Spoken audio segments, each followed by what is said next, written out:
muy benn instance ñu am comité de direction wala comité scientifique na nga xam ni di côté xel côté kattan côté taxawaay mën na a nekk 20 ba 22 membres ñu tuddee leen comité de direction ñoom ñooy nose liggéey bi. waaw benn section ngi noonu Louga Ndar fekk si Richard Toll deuxième section waa Mauritanie bokk benn section ñoom bu boobaa dañu am daan structuré wu en bureau mooy ñoom daañu am responsable moo xam président moo xam coordinateur daañu soxla benn finance benn trésorier daañu soxla benn secrétaire général daañu soxla benn responsable de l'organisation daañu soxla benn responsable chargé des affaires extérieures wala de la communication bureau boobu chaque section war na ko am fi la ma yaakaar waa Mauritanie am waa fii ànd ak waa Ndar am waa Dakar am su ko defee ñooñu ñooy topp xool seen périodicité bu ñuy waxtaanee di daje benn yoon par weer wala ñaari weer di waxtaan pour xool chaque zone ni ñuy développé foofu liggéey bi kenn si ñoom ko ci ñëw cotiser indi ko fi lekk ko fi naan ko fi dem loolu baax na lool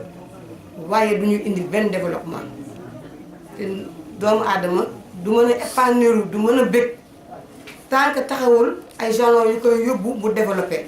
te développement bu njëkk mooy nga fexe ba yow sa bopp as tuuti loo am nga bokk ko ak sa doomu ndey wala sa doomu baay wala sa doomu nijaay ba moom yow na nga développé moom tam mu développé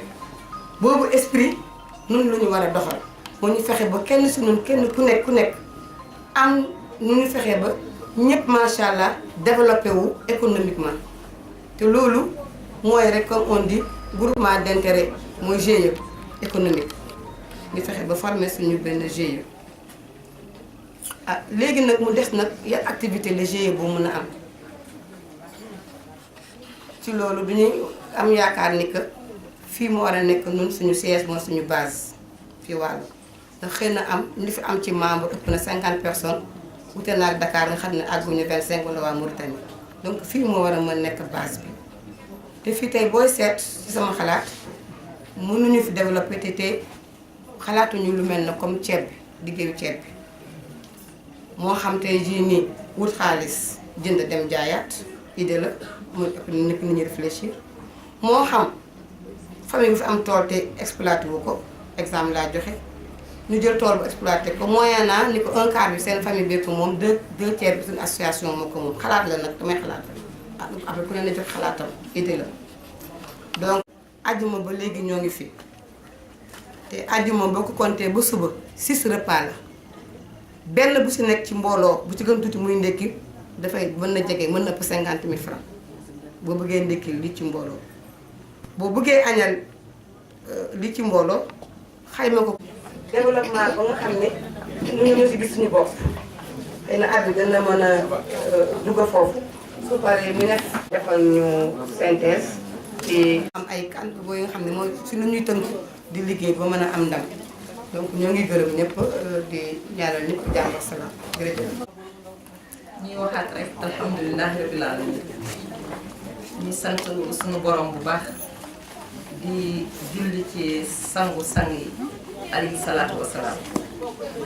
di gërëm ñëpp di sant ñëpp kontaan nañu lool lii Collé wax moom jot nañ ci sax brosser tuuti sànq ci biir waxtaan tuuti lu nga xamante ne nag si sunu biir la yemoon ndax dama ko wax ne que lu mel nii nag wax dëgg yàlla ak ba nu ma mën a demee rek jàpp naa ni ñii yore kër ñoo fi ëpp te terewul même ñu yorewul kër sax ni kër di doxe umpale wuñ ko rek ku nekk xam nga ni que li fi jot a jaar ak li ñu fi dund démb ak tey ak yi ñu fi présenté yëpp macha allah tabarkàlla loolu cotisation bi ñu fi dajale mënu ko il faut nag ñu am courage affronter loolu xool ko xoolaat ko bu baax càmbar ko bu baax ba ñu am yaakaar ni suñu demee ba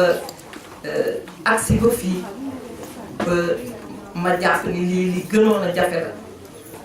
parce que damay wax ni il faut un début à toute chose donc bii moo nekk première bi donc il est temps je crois que ñu war a mën a tirer ay conclusions yi nga xamante ni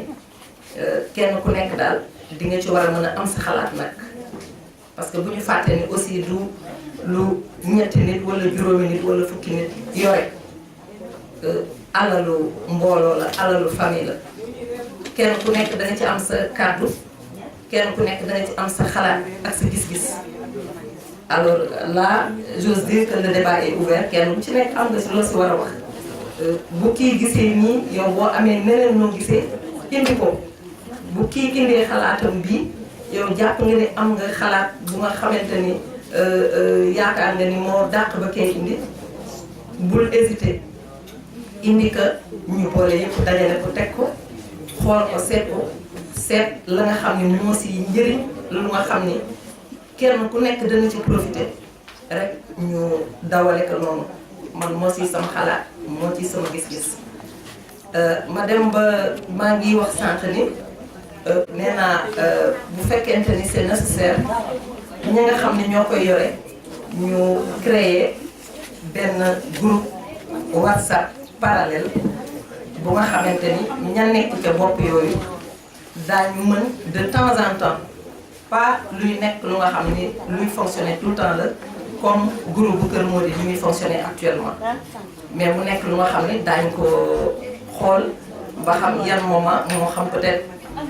une fois par mois benn jour ci mois bi wala 2 jours ci mois bi yu nga xam ni dañ koy réglementer daal ba nga xam ni bu jotee su amee information wala lu mu ci mënti doon ci moment boobu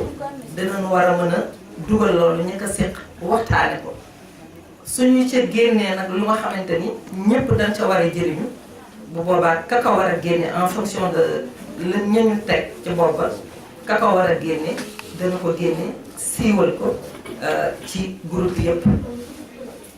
dañuy wax ni itam mbooloo mooy doole ci loolu la ñu aspiré loolu la ñu bëgg te defe naa ñëpp en tout cas loolu unanimement ñëpp daanu bëgg loolu parce que nag bëgg ànd moo ñu fi indi moo ñu boole bëgg mbokkoo moo ñu boole bëgg lu jëmale mbokk gi kanam moo ñu boole donc loolu aussi ñu war ci taxaw bu baax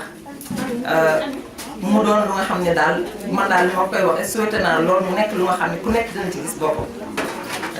moo xam comme li Collé proposé mën na am aussi keneen am beneen xalaat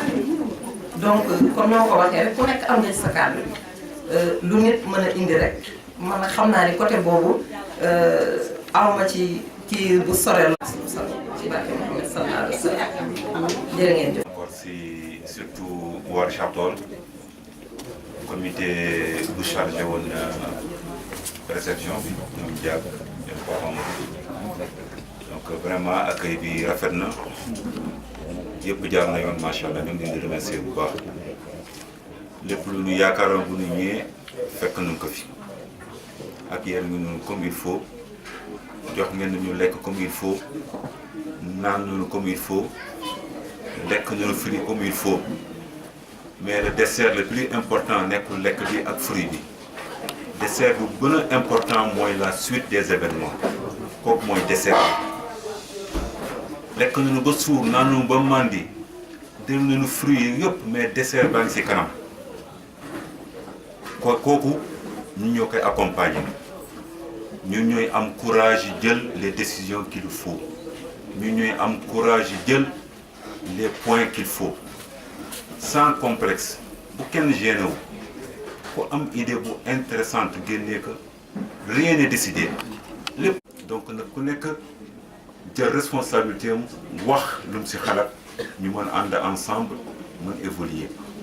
famille la du ay nit yi nga xam ne ñu rencontré dans la rue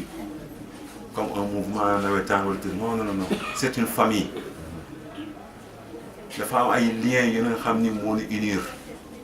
donc amul complexe lu ma wax kii wax fekkee dérangé na Alioune Ba wala dérangé na telle personne na ko wax ñu évoluer ensemble fi mu nekk nii macha allah lépp taxaw na donc ñu ñoo des lan moo des le plus important pour le moment mooy ñu taxawal un comité d'évaluation ci journée yi ñuy def fii il faut un comité d'évaluation ba nga xam ni ñoom ñoo avant événement bi ñoom ñoo rencontré difficulté yi mooy comité bu installé woon ak château donc comité d'évaluation boobu ñoom ñoo war nekk la base ñu élargi ko tuuti ak yenn membre pour mën échanger te idées yi donc comité évaluation boobu mooy retracer les faits ñoom ñoo xam les points bloquants ñoom ñoo xam les points positifs ñoom ñoo xam points yu ñu war di améliorer ñoom ñoo xam famille encore yu ñu war yokk ci suñu biir ou pas donc pour le moment le plus important mooy comité d'évaluation boobu il faut que mu am évaluation une évaluation positive aussi et profonde xam comité d'évaluation su joxee rapport am ñu jublu nag ci mbirum association bi pour définir des structures organisationnelles bien définies appliquées et respectées par tous les membres donc tant que amuñu yooyu duñu avancer te fi mu nekk nii ñun avancer nañu bëgg parce que lu ñu def fii tey c'est sûr que dana am famille yu bëri ci Richard Toll yu koy jéem a copier mais ce sera très difficile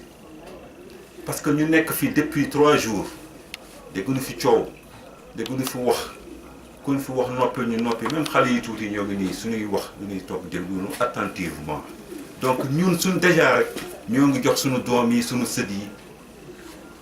luy ñëw ci kanam te ñun amuñu woon chance boobu donc lii mooy yar lii mooy famille Kër Mody ñu ñëpp ñoo ngi nii tekk di déglu donc si loolu ñu nga jëm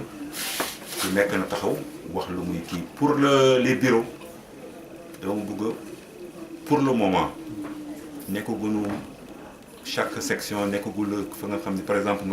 pour le moment nous sommes que 5 ou 6 membres actifs yi nga xam ni wóor na ni ñoom ñooy assister aux réunions donc suñu bëggee ni 6 personnes yooyu mën nañu am président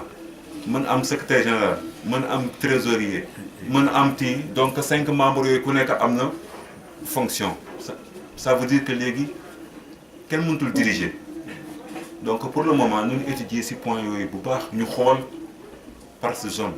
responsable en conclusion ñun suñu biir xamante na xam nañu ka nga xam ne kii suñu ko jëlee mu doy nañu mën nañu yóbbu ci kanam donc si loolu ñu war gën di approfondir ñu bañ jël des décisions rek rapidement comme ça mën na nekk ay blocage ci kanam donc loolu la woon après ñu jëm nag ci kanamu GIE yi ngeen di waxee yooyu yëpp ay possibilité la mais nag na nekk ba étude ba nga xam ni comme tout projet dafa nekk d'abord une étude de faisabilité il faut que ñu étudier ko bu baax xam est-ce que réellement suñ ko defee ça peut continuer restreint ñu ne ñii léegi ñooy étudier ci biir famille Kër Mody ak ñoom zef yi nga xam ne mën nañu accompagner ñoom Sidima ñu accompagner ci loolu ñu xool ni ñuy orienter décision yooyu ñu war jël pour le futur donc ci loolu la woon keneen aussi ku am loo si mën yokk rek nga yokk ci. de plus mais aussi par rapport ak li soxna Collé wax léegi donc moom gis-gisam wala seen gis-gis moo doon déjà au niveau de chaque fu ñu mënti ne def ko des sections am yi ñu boole moo am un bureau et par rapport à ce bureau moo am un coordinateur li mu ne dafa indi déjà dafa indi un plus am na fa nga xam bu ñu fa nekkee mënuñu ko former mu nekk un bureau mais ñu réfléchir surtout am xam nga comité la koy tudd un comité de réflexion bi ñu permettre déjà ñu waxtaan dem ci ndànk xool les axes et mettre des axes très prudents et très sérieux pour éviter au moins ñu rouler trop vite pour casser le véhicule donc yooyu def naa ñaar yooyu xaw génn nit ñi mën nañ ci prononcer tuuti ñu xool ndax dañuy jël le temps de faire une évaluation après cette évaluation ak échange yi ñuy am au niveau de WhatsApp benn comité restreint ba nga xam dañ ciy xaw liggéey xool un comité de réflexion xool na la ñuy mettre axe yooyu wala est-ce que tey jii ni ñu fi dajee déjà mu doon une forme d'assemblée générale c'est une opportunité ñu bañ fi jóge te taxawal bu ñu dara. suba dama liggéey je suis venu un peu tardivement mais bi ma ñëwee fii nii sama yaram dafa daw ma toogee ñii ñaan tonton Seck di jóg bëgg a wax finalement il n'a pas pu sama yaram dafa daw te man dama jàpp que ne c'est-à-dire ñun duñu réussir suñu génération bi keroog duñu toog di waxtaan di réunion njàng ma dafa am li mu wax loo importance nee na mën nañu bokk famille mais bañ bokk époque du moins parce que am nañu judd en 1850 Ndiaye mënoon na judd 1850 man ma judd 2024 c'est-à-dire duñu fekkante ci jamono mais yàlla def que ni bokk nañu jamono génération yi ñu am ay waajur yoo xam ni comme la ñuy wax communauté tonton Seck il est transversal ñoo xam ni mën nga waxtaan ak ñoom ci lépp sa amul sujet tabou dañuy waxtaan ak yow ci lépp donc suñu ñëwee ba fii nii ñu gërëm le comité local mais aussi man personnellement damay gërëm ku mel ni Lismal gërëm ku mel ni Ami Collé parce que gis nga groupe WhatsApp bi affaire bi ci WhatsApp la commencé ci internet man au début dama ko jàppee woon sax benn affaire boo xam ne bon foo kafre la rek parce que man su ko doon dugal sax ay léeb laa koy dugal xam nga après pour nit ñi déconner mooy gën a dem mais à mesure ñuy avancer les choses sérieuses se sont dessinées et que nit ñi dem ba benn instant on a senti le besoin de se retrouver et bon gré mal gré affaire bi egsi nañ ci te macha allah rafet na toute la famille moo di s'est réunie neex na ku mel ni Ndeye Maguette Tall démb ak tey gisuma ko mais je la reconnais parce que daf ma mës a woo directement boo ma téléphone di ma laaj yow yaay doomu kan ma koy expliquer soxna si léegi wax abi non c'est-à-dire ñun on a toutes les valeurs c'est-à-dire ku ci wax rek nga xam ne ñun famille Cissé bi tey si tey lépp lu ñu soxla am nañ ko lépp lu ñu soxla pour dem te ngeen baal ma ba Mara daan wax ne xaj bu dof moom mooy mbëru picc yi naaw police dog bird ak flying birds ñun suñu demee ba taxaw c'est-à-dire suñu demee ba taxaw ñu ñuy taxawal c'est-à-dire mën nañu bañ faale kenn ci àdduna parce que toutes les familles qui ont réussi dans ce monde muy famille bu ñu mën tudd mooy lii la commencé dañu jàppante commencé affaire mais mu nekk ci dëkk c'est-à-dire amul ay kii cotisé wul buñ ko wax déedéet c'est-à-dire dañuy naan comme li wax su fekkee cotisation yi dafa metti ñu war a def téeméer nañ def téeméer te comité yi ñuy wax ni les comités se sont déjà définis. mi ngi nii kii ngi comment Sidi mi ngi nii des gens qui toute leur vie ce sont des entrepreneurs yoo xam nañu liy GIE c'est-à-dire même affaire boobu nu ñu bàyyi benn comité de réflexion rek nañ ko taxawal ba pare et que pour affaire bi nii man démb dafa mel ni collé dañu waxtaan démb ci guddi Ndiaye maa daf may déposé ma ne ko Ndiaye ma ne waaw ma ne ko gis nga affaire bi man la laa ci xalaat mooy que ni suñ ko bëggee di déplacer non seulement dina métti mais on va exclure mag ñi c'est-à-dire affaire bi nañ ko wàcc fii nañ ko fi wàcc quoi qu'il en soit nañ ko fi wàcc parce que gis nga maire yi ñu ñëw fii rek suñ ko déplacé rek dañ leen di exclure c'est pas Abdou Cissé sànq dafa woon daw sama yaram nee na ma man syndico wu ma politique wu ma mais c'est la chaleur familiale qui me fait vivre c'est ce qu'il m'a dit Abdou Cissé loolu moo wax mais loolu lii su organisé wul woon Abdou Cissé ñun ñëpp xam nañu déplacement am dafa kii dafa gis tonton Zef son déplacement ñoom abi ñoom day màgget taal ñëpp bàyyi ñëw affaire bi dessiné wu na nañ créé GIE bi li ci des mooy que ni les cotisations quelles que soient les sections parce que Dakar su mënee cotiser yónnee déjà toll Mauritanie cotiser yónnee déjà toll warul des ginnaaw parce que ay mbokk suñu nekkee dañoo waxante dëgg rek. yàgg te wax na dëgg Ndeye Fatou nee na demoon nopp lu yàgg te wax na dëgg xëcc na ma bataay yi. waa kër Mody déglu leen mosu leen dégg baax sama rakk jeet dëgg si yàlla daf may woo ni ma yow da nga war a dugg ndax yow yaay Amadou Cissé te wax na dëgg man maay Amadou Cissé ndax man yaroo ma suñu kër fii laa yaroo di gërëm waa Richard Toll parce que réussir lii et yaakaar naa ni lu rëy si ñun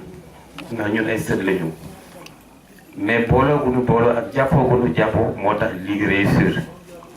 ndax man ñoom taatu ñi ñuy wax bi ma leen di gis yaakaar naa ay primaire lañ doon def ak ñeneen ak ñeneen ak ñeneen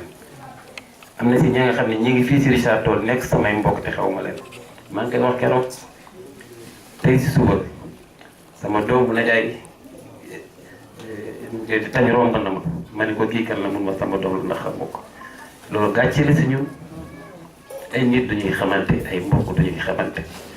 parce que boo xamul sa mbokk nga xam mbokku jàmbur te mbokku jàmbur boo amee jafe-jafe mu bàyyi la dem si mbokkam laa si xam dara nga nekk si jafe-jafe laa si xam dara nga nekk si bànneex doo gis kenn ku dul say mbokk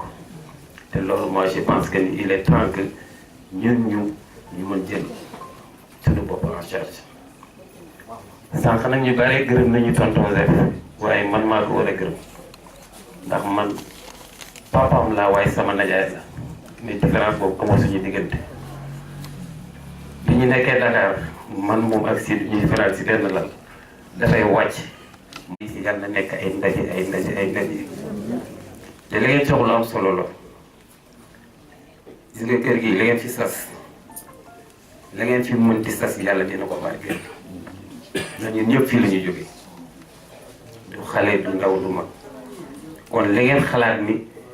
sànq waxtaan nañ si ñun si suñu biir parce que di ko déplacé ay Dakar déplacé ay Mauritanie du am sens parce que gis nga lii dafa am jafe nga xam ni buñ ko fi jëlee dootu si amati ndax suñu ay waajur ñu ngi fi suñu ay kilifa ñu ngi fi donc fii racine la fii meññeef la képp ku fi judd képp ku fi am képp ku fi tekki fii nga ko jëlee donc nañu góorgóorlu ñu suuxat fii jàpp fii jàppante si suñu jàppante suñu bopp sama rakk daal loo xam ne bariwul su ma bariwul yàlla ma bindee noonu waaye nag toog ñu fructifier ko il faut qu'ensemble qu'on soit ensemble donc président loolu la amoon lu ma si wax donc du rafet nit ñi ñëw sama kër te du ma wax ndax ku ma tuddee man dama ko xam xarit di sant ñëpp di ñaan yàlla képp ki nga xam ne ñëw nga fi yàlla na nga dellu si jàmm ak salaam ñaan yàlla li nga xam ne mébal nañ ko bu ñu fi déwoon wala comme ni ñu mën di jàppe yàlla bu ko kenn manqué ndax lii jaamu yàlla la te jaamu yàlla mu ngi njëkk commencé si bopp soxna Kolle wax na ko nañu jàpp nañu booloo nañu nekk benn tant que ñu ngi koy def moi je pense que ni dara dootul mën dugg si suñu diggante te ñu ngi xamante di demalante képp ku si am soxla képp ku si am lu neex ku si am lu naqari sa morom di ko yëg ñu jëlal leen donc président loolu laa amoon lu ma di jéggalu nag si wax ji bu baax a baax. moo di lu ñu doon wane sànq gis nga mag ñi lu ñu doon fexee ba cellule familiale bi soudé wu seen biir ba pare di am ka nga xam ne duñ koy jiital xam nga boo bëree yi du ñuy faral di wax Amadou Cissé mais Amadou Cissé moom dafa amoon kilifa su jógee fi. war a taxawal bu yàgg comme léegi nag yàlla def nañu daje nañu li. parce que pour man association balaa nga koy taxawal ñi taxawal association dañuy xamante ne d'abord dañuy. boo ba léegi ñu ngi siy dox ku si mel ne man tey mën naa wax ñu gën a ndaw si kër Mody ci lañ bokk mais dañu daan woo ba fi ñuy liggéeyee dañu daan woo dañ dem sax ba di wax ñii dañu soof comme ni tontu fekk xamuñu woon chance su kër Mody parce que ñun dañ daan toog sax si WhatsApp bi mu ngi lii affaire yu jigéen mais yàlla may na leen ngeen daje maanaam si daje bi waxuñu kër Mody comme ni tonton Zepor kër Mody dafa am limite comme nga ni kër Gamou Cissé ni kër Maguette Cissé kër Aline Cissé kër Mbaye Cissé déedéet nañ ko wutal benn tur bi nga xamante ni day ëmb lépp parce que man bu ma xamee ñaag baal xam ma xam Ahmed Diaw xaw ma te man xaw ma doomu Ahmed Diaw amul chance maanaam Maguette Cissé ngi foofu nga ñëw fii Richard Toll Escale Aline Cissé ngi fii Doudou Cissé ngi fii nga dem Ndar tonton Zef ngi foofu kon ñun amuñu benn problème xam nga lan moo des communication maanaam yéen mag ñi fi ne ngeen jël responsabilité ñëw jël micro bi présenté wu d'abord wax yéenay kan ak yan fonction ngeen gérer nit ñi tamit xam leen te cotisation yi encore bu ngeen koy def maanaam man du ma xool man Babacar maa ngi liggéey rek mën naa joxe 10 000 ne ñëpp a joxe 10 000 parce que am na ñi nga xamante ni mën nañ joxe. Kër Mody du affaire de habillage affaire de deret la. Allah. affaire de deret dañ ko war a affaire de deret dañ ko war a sàmm ñu dafa am benn dignité bi nga xamante ni maanaam duñu am sas duñu am sas. dañu am sas boobu dañ ci war a taxaw bu baax def ci fulla parce que ñun suñu papa yi suñu nijaay yi suñu maam yi fépp fu ñu dem fu ñu taxawee dañ leen di jox siège ñu toog ci kanam ñun waruñu dem fenn ñu toog ci gannaaw te loolu dañ ko war a commencer tey ñu fàtte lekk yi fàtte naan yi fàtte lépp teg fii li nga xamante ni bu ñu demee day continuer wasalaam ñuy gërëm tamit Aline Cissé bu ko neexoon ñu ñëw këram mu defal ñu limite yam leen ci buntu kër fii du kër Mody kër Aline Cissé la lu ñu neex def nañ ko ñu yëg nañu wax nañu lu ñu neex ñu ngi koy sant bu wér ndax Fatou Mbos dafa liggéey ci kër gi li nga xamante ni bu ko neexoon mu ñëw dagg mais dafa ñëw continuer Aline Cissé xamoo doomam xamoo jarbaatam xamoo sëtam ñëpp la boole man tey Aline Cissé mooy sama pap mooy sama yaay ndax bi ma gisulee pap gisulee pap moo ñëw taxawaayu pap bu ma gisulee yaay moo ñëw taxawaayu yaay di gërëm tamit Adja Cissé di gërëm Diagne Mary bu bonoon ñoom Adja dañuy bon mais Diagne Mary mooy taaw moo ñëw wane yoon ni leen lii la day faatu ñëw topp si ngis ñëw topp di gërëm tamit tañ jàmbaar la tañ bii toog jàmbaar si waat def na lu ne pour événement bi réussir bu ñu demee sax toog lii manqué na mu génnee poche bi joxe njiit noonu lay def parce que xam nga la moo tax deretu gor buy daw suñu yaram nañ jàpp bu baax si cotisation yi si côté wàllu cotisation yi loolu la ñu war a wax ba pare parce que Kër Mody fu mu yem ba xam dafa am limite wala amul limite mais Kër Mody rek WhatsApp ñu pare WhatsApp ku nekk def na lu tuut ñu lekk ñu dem amul chance nañ liggéey ñu jàppale suñu bopp jàppale suñuy njaboot ndax jamono ji léegi neexul ñun ñoo mën a jàppale suñu bopp mbooloo mooy doole.